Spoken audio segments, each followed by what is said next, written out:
Hey there, this is Angel again. I believe this is chapter 3 of the story of the um, paralysis, temporary paralysis. I always like to call it temporary. Anyway, even though it's been 41 years. So, but I want to share what God did along the way.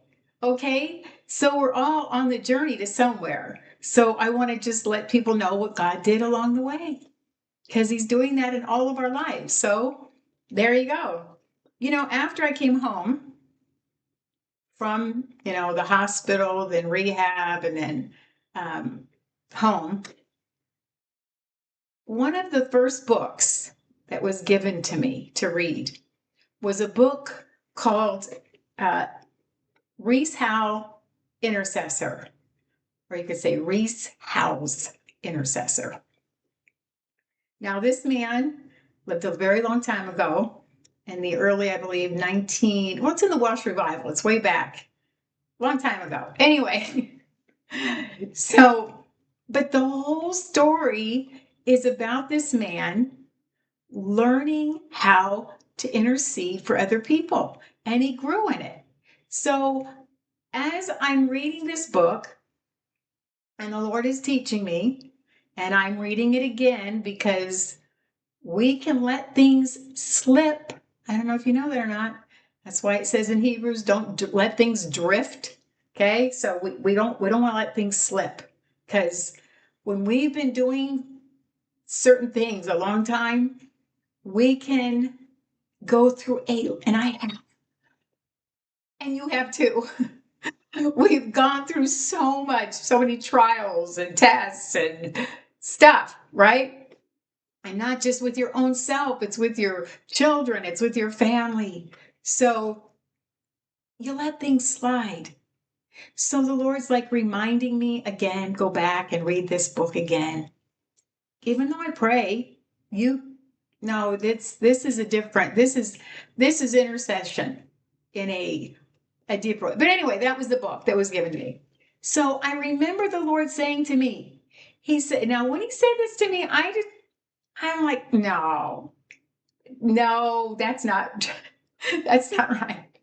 Because the Lord said, my body's paralyzed. And I really kind of thought, anyway, it just kind of shocked me that he said that. Because he said, even though if they were to die, talking about Christians, my body, he said, if they were to die, they're connected to the head. He said, I'm the head. They would go to heaven. But you've only got and see, my body, it's from like here up that works. So he was saying to me, about a third of, he said, his body is doing all the work. And the other parts of the body are just connected, but doing nothing. They're not understanding who they are. They're paralyzed, whether it's by fear, circumstances, or they don't even know how to walk. There were so many things that he said to me about this, and it made sense to me because, I then understand what it's like when you're paralyzed. It affects a lot. And now, now the reason why, one of the main reasons why, he says, because your spine, which is as big as your index finger here, goes up your back, obviously. And he said, if there is obstruction, he said, like yours, no matter how much I speak to my feet to walk, they're not doing that right now because it's disconnected. And the Lord was saying to me, the thing that connects the body to the head is that constant, basically it's like a relationship. It's prayer, it's communion, it's being constant, because your spine is constantly, it's a supernatural thing. I mean, it's the electricity of your body, it's the electrical currents that cause, you think about it, you don't have to think about, I don't have to think about talking. My mind just does it. I speak, my hand moves, with the, what I want to say. It's so supernatural. And so the Lord was saying, the only way you know how to walk with me and do the things and not be paralyzed is to stay connected with me. So anyway, so that's what he said to me. So whether I've done this perfectly or not, I just know he said that. And so I would start praying. Whatever it was I was going through, I would then take whatever it was that was happening in my body, and then I would pray about the church. Okay. So that's what one thing. Well, then, I had a cyst, because when you have an impact, liquid goes somewhere. So there was this cyst, because that's what a cyst is. It's liquid. So it was going up my spine. It was all the way, and it was going up to my head. And if something wasn't done, that's not good. So, but I found this out because I had to have an MRI done. I don't even know why. I don't even know what brought it on that I even knew to do this, because I can't even think of that part. So, but by this time, I'm listening to men of God and just really growing, because I am pressing into God, because I know I'm supposed to be healed. I grew up seeing miracles, so I knew God could raise me up. So I had to go do another MRI with this whole thing. So I had, the guy said at the place that does the MRIs, he says, hey, if you want to bring a couple cassette tapes, because this is way back then when he had cassette tapes, he said, bring them, or bring one, whatever. He didn't know I was going to bring two. But he said, bring them and I'll put them in the whatever, and you can put on these little earphones. And when you go in, because I didn't know I was claustrophobic, it's not fun to go in a tube head first. It's just not. It's just very bad. So anyway, he said, you can bring these. It'll get your mind off of it. So it came time for to go. I had to go. I had to do it. So I get there, and I had two of them from, I think it was Jim Gall, and I hadn't heard them yet. So I didn't even know. I don't even know if I even knew the titles. I had just gotten them that day, I think, in the mail. It was like really soon. So I thought, oh, good, I'll just bring them in. And I told the guy, you choose. Just pick whatever one. I haven't listened to either one. So I left it up to the guy, technician, behind the wall to put one in. So I am there and I'm listening. And it didn't take me long to figure out this is pretty astounding what's being said.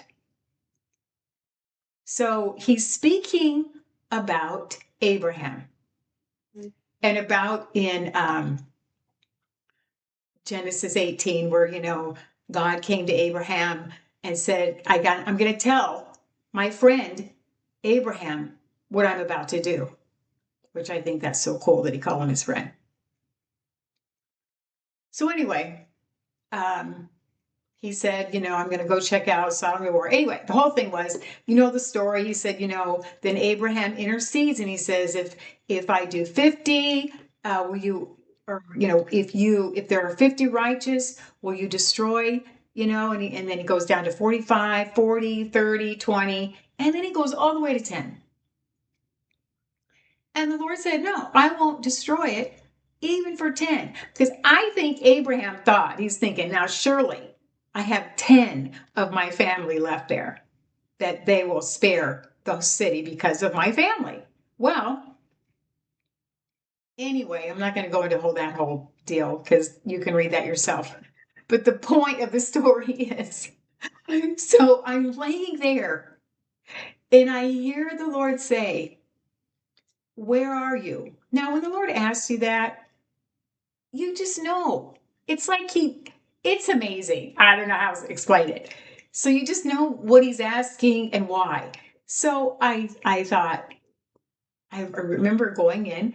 Now, this building was a brown brick square, very non-frilly building. was not attached to any hospital, nothing. I wasn't attached to anything. It was just a standalone building. And out in the front were letters, wood, made out of wood, from the foundation all the way to the top. And it was square. The whole, like I said, it was a square top, right? Flat roof. So, letters, huge letters. Genesis was what was said on what was there. Wooden letters, okay, on this building. And then he said, and then what street is it? And it was on 18th Street. So it's Genesis, and this is Genesis 18, right? This is where the story is. So the Lord wanted me to get it. He wanted me to take note of this so much that I would never forget it. Well, as you know, I haven't forgotten it, right? That was a long time ago. Because the whole point of this sermon was God stops when we stop. Now that's huge. Because again, God said, I made man. He looked for a man. He looked for Abraham. He looked for a Joseph. He looked for a David. He looked for certain men to do things, a Moses. Because God is looking to join with humanity to get things done.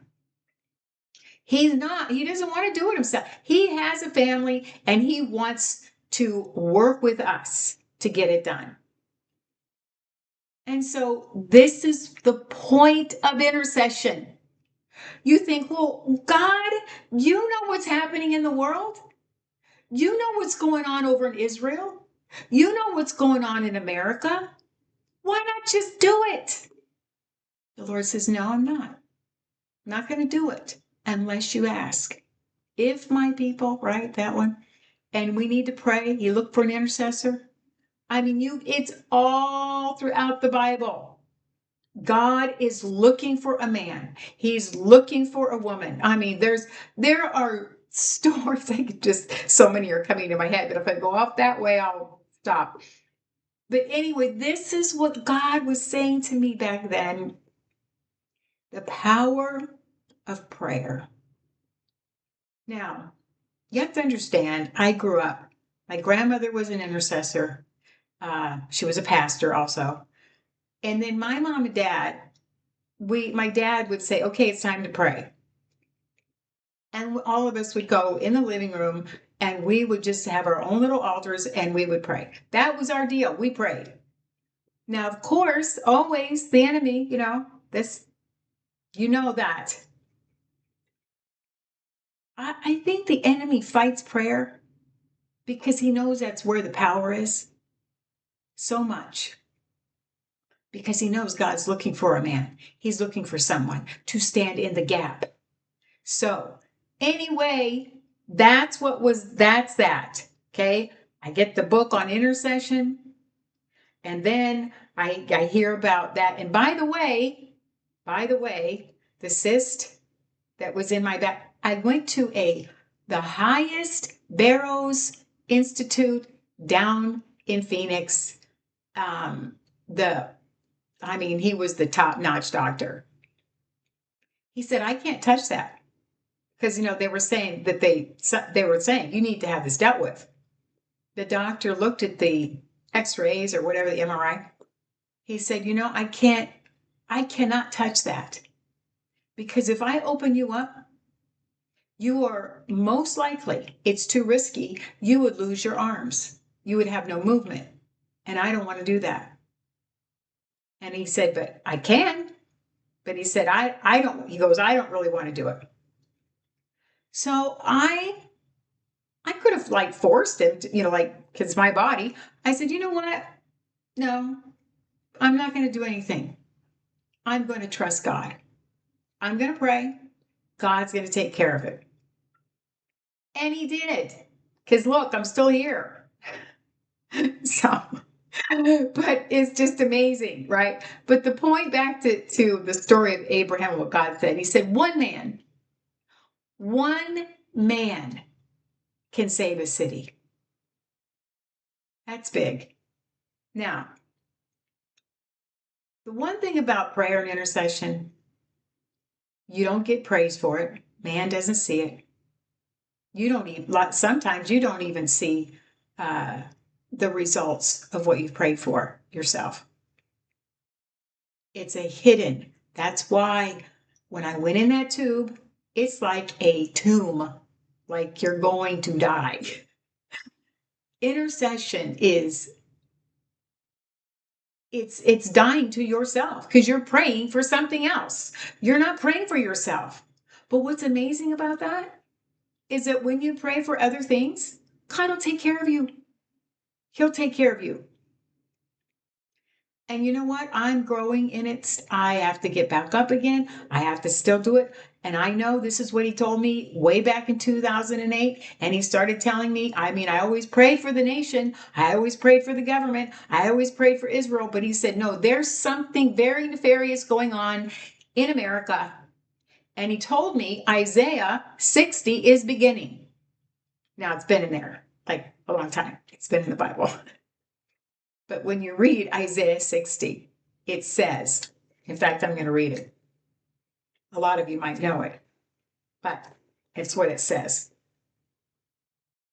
And then I want to read something else because that was my job now. Now I knew this is what I need to do so that I am not feeling like my life is just over and wasted. Anybody can pray. In fact, my dad and I, we used to go visit my Aunt Lillian. Isn't a funny story? Anyway, so she couldn't live by herself anymore. So she was living in this home. And so me and my dad, when he was still here, we would go there every Saturday and we would visit Aunt Lillian. And boy, she did not want to be here. She's old, she's done, and she's like, I don't want to be. I mean, she was very vocal about it. She's very, don't want to be here. She's nice, but she just made it clear. So I said to her, because I asked the Lord, what can I tell her? And this is what he said for me to tell her. He says, Aunt Lillian, hey, the moment you leave here, you will no longer have an earth suit. That's what he said for me to tell her. So you'll have no authority on the earth anymore to pray for me. I made it like selfish for me. I said, and you love me. So if you leave, I will lose your prayers. Now I know prayers go on. Okay, they continue on. But the Lord was making the point, okay, to her. And it just settled her. That has come back to me. Now she's in heaven. Now that has come back to me so many times when I thought, I'm tired. That whole thing. I just want to go. No, that's bad. No, that's not up to me. I don't belong to me anymore. I belong to Jesus. He's the one that tells me when I'm leaving here or not. So, and I'm not satisfied either. And it says in Psalm 91, live long satisfied. Well, I'm not satisfied. So, Isaiah 60, arise, shine, for your light has come. The glory of the Lord is risen upon you. For behold, remember the Lord said it starts in 2008. The fulfillment of this beginning. Behold, the darkness shall cover the earth, and deep darkness the people.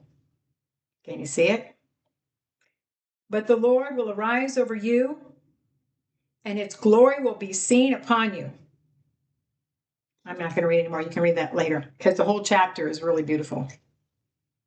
But he was saying that deep darkness is coming. Now, can't you see it, right? So anyway, that's that. And I may be a little longer today because I don't want to just keep stopping. So I told you that. I said that. So then this is I would go places with Larry and I would start getting these prophetic words. And there was this time when I go somewhere, this person speaks to me, and I don't know these people, right? They just call me out of the audience. One was from Larry Randolph, and I probably should have brought that to read. That was amazing. That was an amazing word, because that was like so exact of what was going on. But this is kind of a peculiar word, but the reason why I give to say these things, because you can take them, you can use it, and it can speak to you. So this says, I see clouds. This is God speaking to me. I see clouds coming all around you, and you have seen them coming, and you've been worried about them. And the Lord would say, don't be afraid of the clouds, for in the clouds is where I hide. I come to you in thick darkness and make my hiding place in darkness. And I'm like, what? But if you look up Psalm 97:2, it says that. This is not something clear, but I'm coming towards you. And even though these clouds, as my word, thunders forth, this is also, what is, I wrote down here, Psalm 18:9-14. This is talking again about the word thundering. Because I looked it up later. So I can find the word in here. So as the lightning in my word strikes down the strongholds, and mountains come down, and they are brought low, so that the high places are brought down, and even those things that are torn down are filling up the low places. For I make a level place for my children to have easy access to me. Just think about that. And also there's Psalm 144:5-6. That has to do with that. Okay, so I make a level place for my children to have easy access to me. My daughter, do not be afraid of this, for I am also raining my word.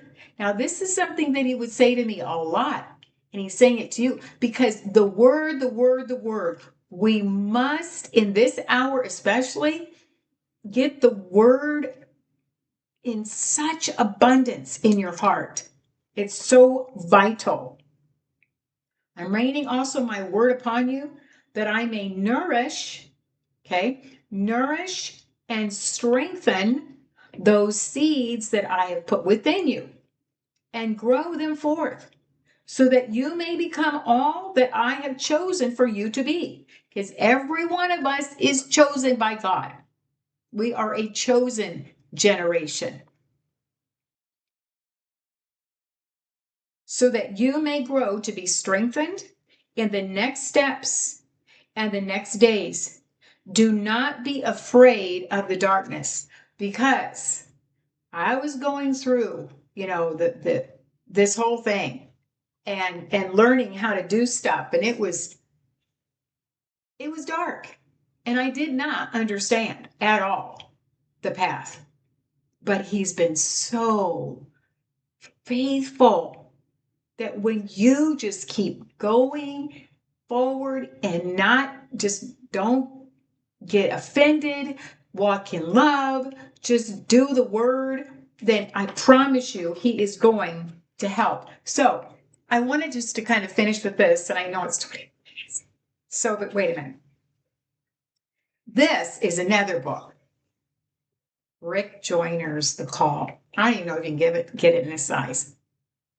But again, through the years, as I'm in this chair, going through a lot of stuff, God would open up doors of teachers, of books.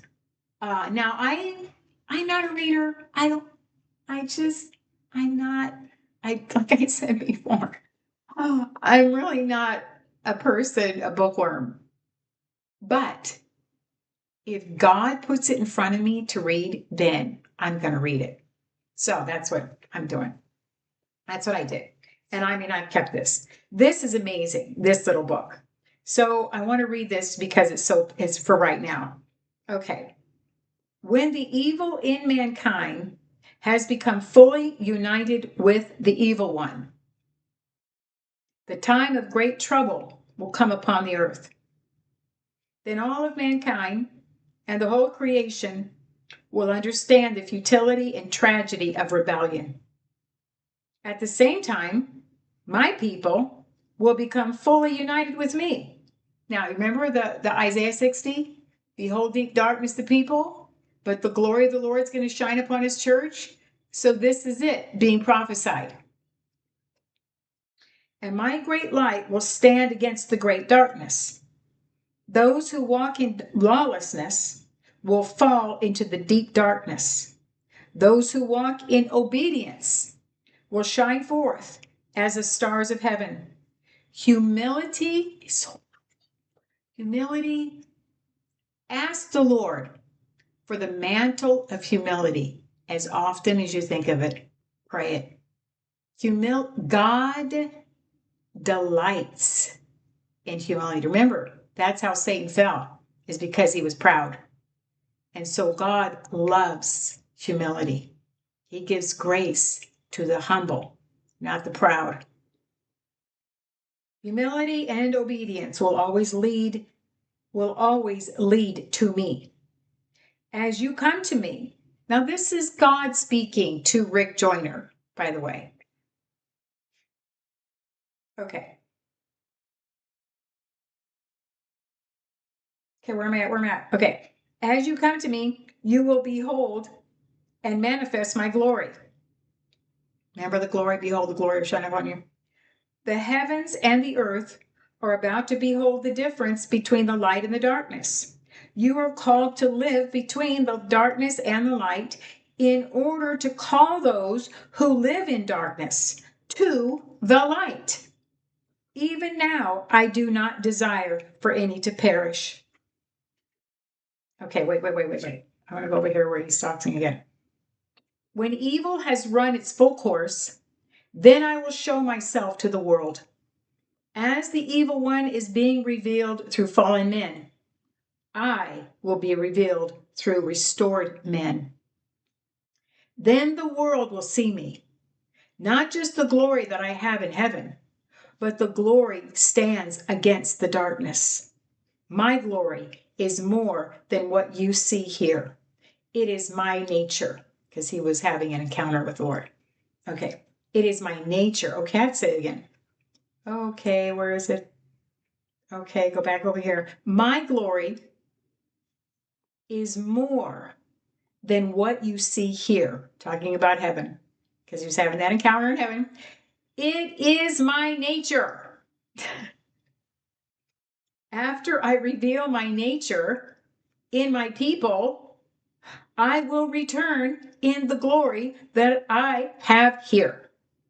Until then, I am seeking those who will follow me because they love me and love the truth, not just because they love this glory and power. Those who choose to obey when the whole world is disobeying are worthy to be heirs with me. These will be worthy to rule with me, to see my glory, and to share it. These are the ones who do not live for themselves, but for me. And that's all I'm going to say right now. This little book is I think you can still get it. I just don't think you can get it this side. And I like the big print. Anyway, so that's that. Because no matter what you're going through, whether your trial is whatever circumstance your trial is, in the midst of it, when it's impossible and it seems impossible to do, that's when there will be a doorway, a door to a greater revelation. And you pray, right? You pray Ephesians 1. I ask the Lord, right? I ask God, please, for the spirit of wisdom and revelation and the knowledge of him, right? That's how we pray. We pray the word because he's watching over his word to perform it. That's Jeremiah 1:12. Okay, that's it. That's all I'm going to say for now. Um, but you know, for a whole year, I didn't drive either. That was so hard to be dependent on people when I am not. I don't like that. That was so humbling. Let me tell you, that was bad. That was hard to do. So, Lord, I lift up, oh my goodness, 30 minutes. Anyway, well, you know, you could have shut it off at the time. So, Father, I just want to thank you that I didn't die. You know, I thank you. We thank you that we were born. That's an amazing thought. That we did not die. You've kept us alive. You rescued us. You caused us to know you. You opened our heart to know you. You're so kind. You're so patient. You're so loving. So, Lord, teach us to pray. Show us how to live in this hour, to pray for America, to pray for Israel, to continue to ask for your strategy, for your will to be done, your kingdom come, your will be done on earth as it is in heaven. So, Lord, I thank you. Bless those that watch this and whatever they're going through, Lord. Let them know you're just right there, just like you were for me. You're right there, ever present help in time of need. Okay, I gotta stop. Thank you for listening. Goodbye.